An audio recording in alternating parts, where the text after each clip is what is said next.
నీ జీవితంలో నీకు ఏదైనా సమస్యలు ఉన్నాయా? అది ఆర్థిక సమస్యలా, అది అనారోగ్యపు సమస్యలా, ఎంత ప్రయాసపడిన అప్పులు తీర్చుకోలేని స్థితిలో ఉన్నావా? ఎంత ప్రయాసపడిన ఆ వ్యాధులు విడుదల కలగట్లేదా? చేయవలసిన వైద్యం అంతా చేసావు, వెళ్ళవలసిన చోటుకంతా వెళ్ళావు, ఉపయోగించవలసిన మెడిసిన్ అంతా వాడావు, కానీ ఏమాత్రం మార్పు లేదు, ఏమాత్రం విడుదల లేదు. ప్రతి రోగాన్ని మనం శాపం అని భావించకూడదు. ఒక మనిషికి ఏదైనా వ్యాధి వస్తే వెంటనే మనం ఏం పాపం చేశాడో ఇట్లాంటి జబ్బు వచ్చింది తొందరగా జడ్జి చేసేస్తాం మనం. ఈ వ్యాధికి కారణం ఏమిటి?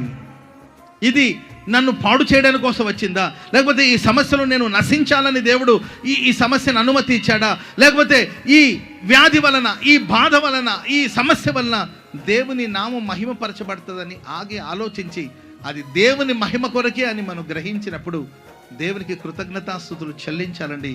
ఖచ్చితంగా ఆ సమస్య వలన దేవుని నామం మహిమపరచబడుతుంది.